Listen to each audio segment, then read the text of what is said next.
around the corner, and this video is dedicated to all moms out there. It's been almost a year since I've become a mom, and so much has happened since, and I've experienced something so personal and so deep that nothing else can replace this experience.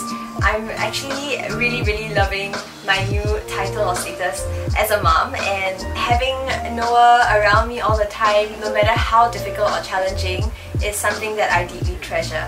Today I'll be answering some of your questions that you have. I will be doing a very quick Q&A session. I have the questions ready here on Instagram, so I did a poll to ask if you guys had any questions for me, and I'll do my best to answer them. So I'm going to be picking them at random, and let's see if I answer yours. Any plans for more kids in the future?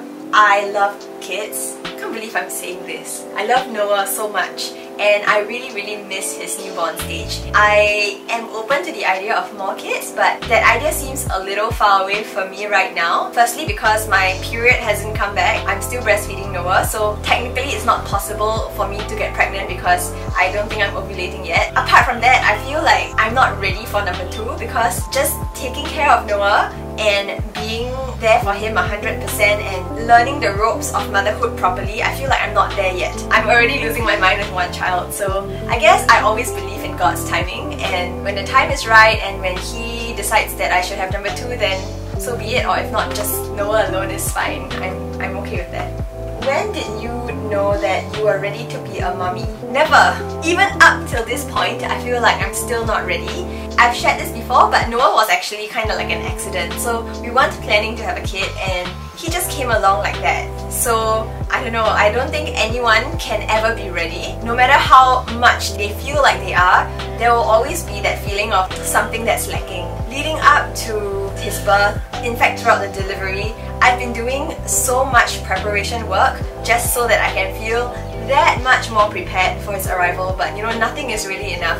Preparing for his nursery, preparing for, I don't know, everything and anything. His hospital, my hospital bag, his clothes, even buying books about parenthood, food to feed Noah as he was growing up. It's a constant learning journey, and I think that makes it all the more exciting and all the more fun. We learn along the way, you know, we make mistakes here and there, but of course we have friends and family and people that can help us, and I think that really makes all the difference. How do you go about teaching a child 2 languages at once? For example, Chinese and English. I honestly am not a good person to answer this because I'm a bit, I would say, disgusted at the level of bilingualism that James and I have. Both of us are very much English speaking. We grew up in English speaking families. We both were in boy and girl schools, so we grew up in SJI and CHIJ, and those schools really not known for speaking Mandarin, I guess. So that has always been a struggle for us. I've gone for Mandarin tuition when I was a kid, and I really hope that Noah is not going to be like that. I think it's important that a kid starts learning a second language from a very young age, because that is when they really absorb. So I am hoping that when all this COVID thing is over, I can get him exposed to people that speak Mandarin a lot more, like my special friend Shine. Every time she comes, she speaks to him in Chinese, and my sister, I will try and get her to speak to Noah in Mandarin a lot more, and maybe even start with those Mandarin sing-along classes, things that can get him immersed in the language at this age. Being around people that speak it, especially at this age, is really important. So if you are lucky and if you and your husband both are bilingual, then I guess it is very important that both of you should alternate the languages that you speak. I think Noah wants me. Oh, the mom guilt. So every single time I'm filming, I try and stay away from Noah for a while, because the minute he sees me, he cries. He just opens the door and he saw me, so he wants to come in. When do you plan to stop breastfeeding? I gave myself a year to breastfeed Noah exclusively, and we are almost there. Noah is 11 months, going to 12 really soon. His birthday is at the end of May. I actually haven't thought of weaning him yet, although I really should start. So I actually have formula milk on standby. My supply is still ongoing and it's still strong, and I still have a huge stash of breast milk. I haven't really put a timestamp on when I want to stop breastfeeding, and I think it's going to be quite challenging because Noah always looks to me for milk, and he has learned to, I guess, self-service. He knows where the milk source is. That's going to be quite difficult, and I will figure out along the way. I really don't know. How do I cope with breastfeeding? her baby always falls asleep when breastfeeding. The beauty about breastfeeding to me is that it's always on demand. I know it's a bit difficult, like especially for the mom, to really have faith and believe that you can provide for your child, and sometimes we aren't sure if we are producing enough, if the baby is drinking enough, because there's no real way to measure. But you gotta trust in nature and in this whole natural process that your baby is drinking whatever he or she wants. So if he stops, she stops, then he's probably full, and if he's crying for more, means he's hungry. He used to fall asleep while breastfeeding, and even up to this point, I actually let him to sleep. I'm not sure if that's the best or the healthiest thing to do, but whatever puts him to sleep just helps me. So someone is curious about my freezer milk stash. So my milk stash in the freezer used to be full. My freezer had no space and I almost wanted to get an additional freezer just to store my breast milk. But right now I would say it's depleting. We managed to clear, I would say, the whole door section of it, and one drawer is halfway empty and we still have one more drawer full. So can you share what solid food you make for Noah if you have the time? Yes, I think I'm very happy to share recipes that are baby friendly, and I'm planning to do that on my Instagram, actually my IGTV, if and when I can find the time to do so. But otherwise, in terms of feeding Noah solids, I started out with pureed food. I didn't really go onto full-on baby-led weaning because I was just afraid of him choking, and although I understood and really believed in the benefits of BLW, but I just didn't feel comfortable in taking that chance. The risk of him choking was, I would say, far more serious, and it was just not worth it in my mind. Like, I'd rather be safe than for him to enjoy BLW. But as he grew along, I slowly transitioned and I did a mix of both.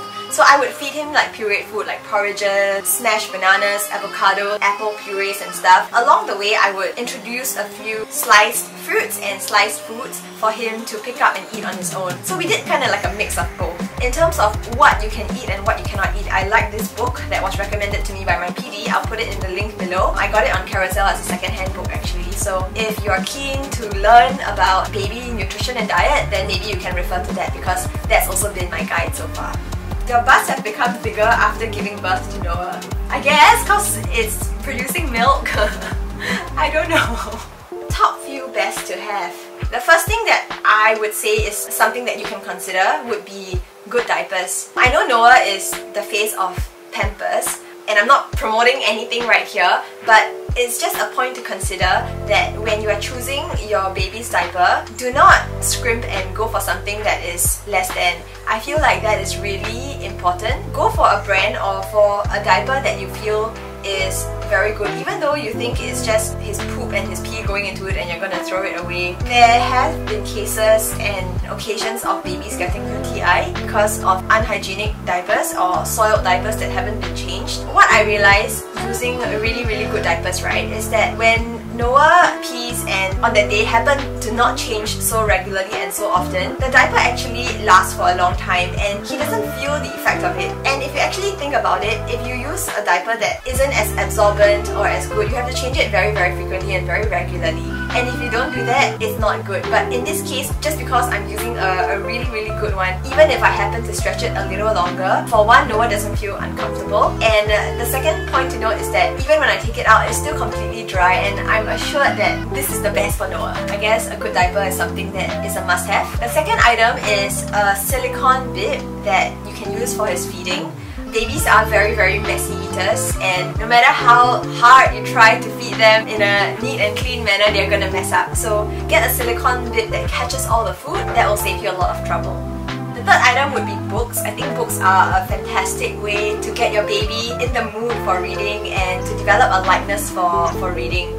I think this is really important to cultivate at a very young age, and it's also quite a favorite like bonding or pastime activity for Noah and I. How do you help Noah to learn? Did you send him to classes?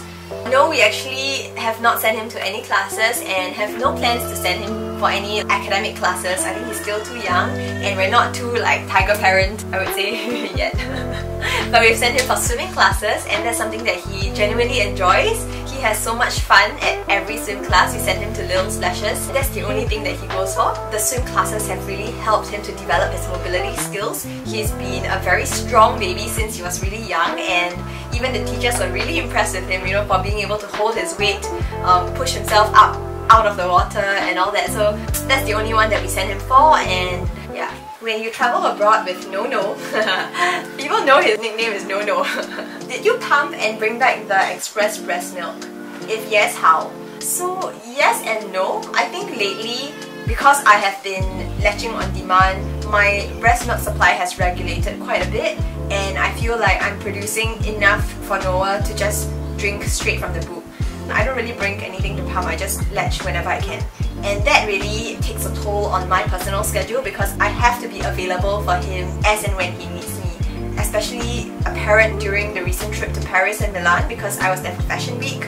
I had to plan my day in 3-hour blocks, but it's a lot easier now because we supplement his diet with solids. So for lunch, he can be out with us and he can be eating solids as well. And I feed him after that or in between meetings and shows, so that kind of works out. But previously, when we went to Bali, my milk supply was still very high and Noah couldn't finish drinking whatever I had in my boobs and they would always feel very engorged. So I would still pump even while being with him. In that instance, apart from all my pumping materials, I would bring my cooler bag, what else? Breast milk bags, cooler bag, breast milk bags, and everything that you need for the pump. How I did it right is that every single time I pump, I would immediately freeze it in the freezer if I had access to it. Usually I would because I would be in the hotel. In the villas I had a fridge and a freezer there, so I would just put it in the freezer immediately. If I was staying in a hotel, I would call the concierge to take the milk down, put it in a plastic box and keep it in the freezer. Coming home, I would immediately transfer all of them, all the frozen packets of breast milk, lay them on top of one another because they help to keep each other cool, and put them inside the cooler bag. And at the airport, if I'm early and have too much time, I would actually go to a restaurant and keep the entire thing in their freezer, or if not, on the plane, I would put it in the cooler. And by the time I get home, if it's a short enough flight, usually 6 hours and less, the milk will still be more or less frozen and I would keep them. So that's how I did it whenever I started traveling. What would you have named Noah if he was a girl? What At the top of the list was Anastasia. But I'm not feeling it anymore. Or Lynn. Maybe. Or Anne. Yeah. Honestly don't know, never really thought about girl names. I think I was quite certain it would be a boy. What do you think about breast milk jewelry? Yay or nay? Any recommendations, please? Not really any thoughts about it. I think it's a personal preference. Maybe a good way to keep something physical if you're very nostalgic. No recommendations as well, so sorry. How do you manage your time with household chores, childcare and work? It's the hardest thing to do ever. Honestly, I don't know how other people do it, but it is really, really difficult, especially if you're an entrepreneur and if you are running your own business. You have no option or any choice at all but to give your 100% to it. You have employees, you have running costs, and you cannot use time off, like maybe the circuit breaker time off, to take a break and, you know, treat this as a holiday. You still have a business to run. I would say the best way, or rather the thing that I do for myself to keep my productivity as high as possible, is to try and maximize my time by making the most out of whatever I have. So what I do, if it sounds silly or what, but I don't know, is that I try and multitask when I can. For example, taking a dump, I would be speed replying people messages on WhatsApp because I would have accumulated a chunk by then. When I'm in the shower, I would be brainstorming ideas for my shoots for the next day. Or if I have a project that I'm actually still in the brainstorming or planning phase, I would be thinking hard about it during my shower instead of allowing my mind to just go blank. Things like that really help me to fully maximize whatever time that I have. I try my best to be productive as much as I can and to not have any downtime, even though sometimes I feel like I truly deserve the time to just lie in my bed and do nothing. I mean, I try and like tell myself like, hey, there are things that need to be done, so go finish up packing the hall before you actually lie down and scroll Instagram or scroll TikTok for that matter. And I think being disciplined is very important.